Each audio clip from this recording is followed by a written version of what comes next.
Okay. So every time I talk about this situation, people question what I actually want. What my main goal at the end of all of this is. Am I wanting just revenge or what? And it's not revenge. I'm not trying to hurt my family, which is that's that's the assumption. That's what they'll say I'm doing it for. All I want is to be allowed to live my life and for my truth to be true. I I need for my reality to be real. It's it was very jarring to have my aunt just completely deny my entire life, every memory I've ever had, every experience, to have her deny it. And people believed her because, well, she's older and a family member, so she must know. My father beat my mother while she was pregnant with all of her children. The day my mom had me, she had taken drugs to numb the pain that she thought was from the beating she received the night before. It actually turned out to be labor. He beat her so bad when she was pregnant with my brother that my brother was born handicapped, and he would spend the rest of his life in a wheelchair, wearing diapers, eating through a hole in his stomach. He never spoke, he never walked, he never had a real life because my father crippled him before he was even born. That's the type of abusive my father was. So to have Kathy go up and say, no, he wasn't abusive, he was wonderful, just the sweetest guy,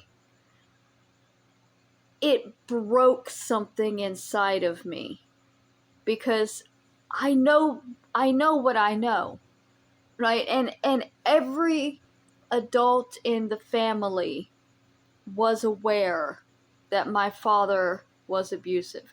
Now, Kathy has recanted somewhat.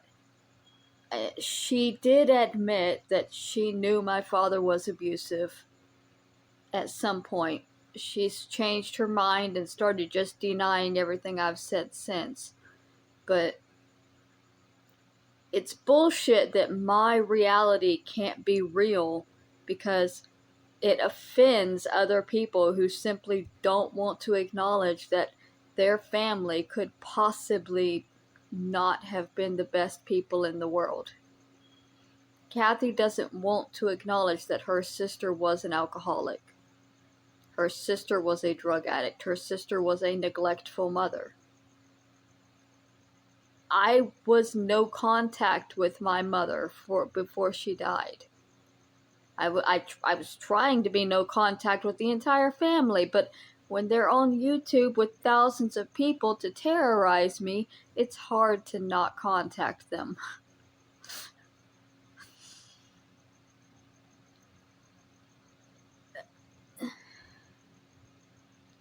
The book that I originally published that made my family so angry, it had no names. I specifically didn't name a single person in that book because I knew that it would upset my family, and I wasn't trying to upset them. I wasn't trying to hurt them. It's just my life is what it is. And unfortunately, they don't want people to know that my life is what it is. And it barely even makes sense that they're fighting this hard to deny and cover up what everybody knew was the truth for so long. Everybody in my neighborhood when I was growing up knew my dad was abusive. But when my neighbor, my actual neighbor from back then spoke up, she was targeted and attacked. I had multiple people that went to school with me originally when this all started speak up and try to defend me, and they were targeted and they were attacked into being silent. That's not a fair situation to be in, where I can't even have a supporter, because if somebody is supporting me, somebody who knows the truth and is willing to say it, they're in danger. I want to live in a world where that's not my reality, where people are allowed to speak their minds and be honest. Like, my mom and dad are dead. So who are you really fighting to defend? There's nothing left to slander and defame. They're dead. They can't. I get that my sisters are still alive, but I've said many, many times, I don't blame the children in the family on either side, on my side or on my aunt's side. Even what her adult children are doing now is being forced by her because they've always been told to hate me and to put me down. It's just all they've ever known. And now if they want their mother to keep loving them, they have to publicly hate me. It's a narcissistic thing. It's gross, but I don't blame her children for leaning into it to retain their mother's love, because sometimes you have to lean into some bullshit to retain a narcissist's affections. They're not even real affections. But I don't want to say that, because that's what they say about me. That's the way that they dehumanize me, saying that I don't have real emotions and I don't have real thoughts and feelings. And it's partly true, because the way I was raised, I was taken from my mother just after I was born. And then I was brought back, and it was neglectful. It was drugs. It was lice and bugs and strangers in and out all the time. And my dad went to jail for a while, and they would put me in a different school every year because the teachers would ask questions. So even though we never moved, I was constantly moving around. So I never settled. I never felt connected to anyone anywhere. Even with my grandmother, the family, Kathy and her children, were constantly reminding me, if they were around, that she's not my mother. My mother threw me away and nobody wanted me. So I didn't really get to bond with my grandmother either, because I had people reminding me, well, she's not your mother. She doesn't want you.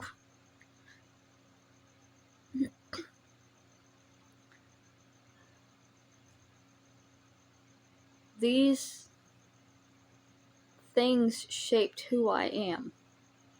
They did make it harder for me to connect to other people, to understand other people, but being on my own, being homeless, being in therapy and in treatment helped me more to be a human being.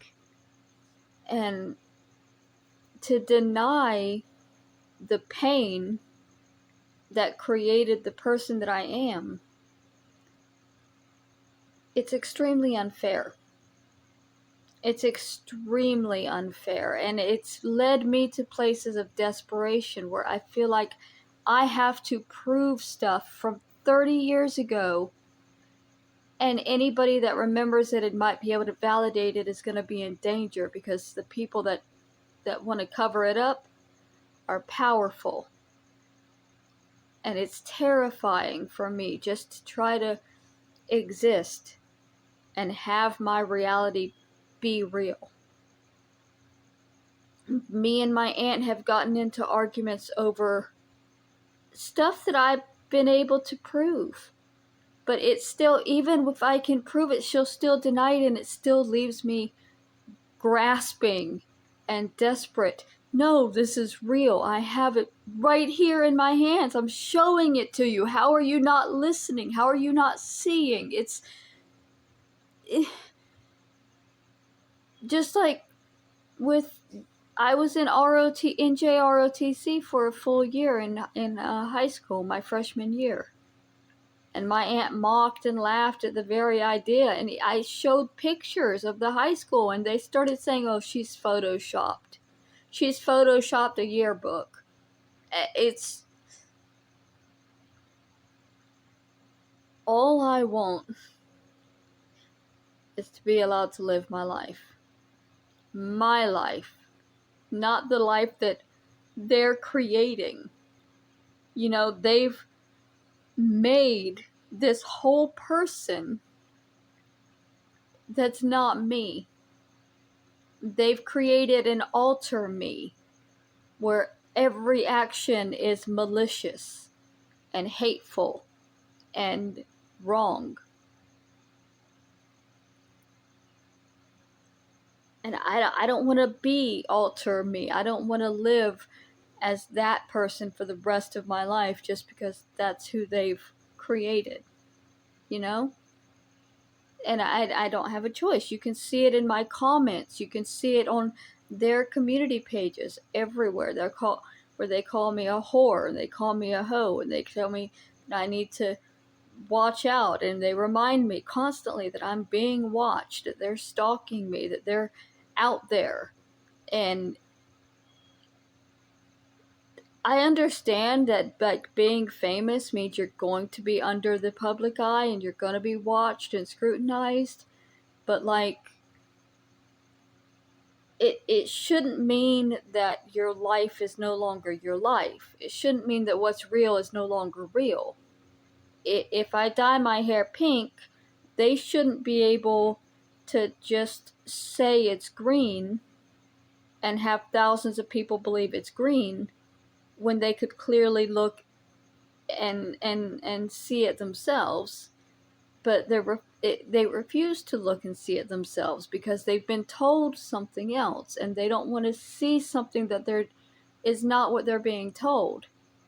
If you watch the videos they made going over the court transcripts, they do this. They're showing in black and white exactly what the truth is, but then they're talking and talking and talking and adding things and theorizing and suspecting, and it goes so far off of what is the black and white picture on the screen that it's simply no longer the truth, but it's what everybody's believing.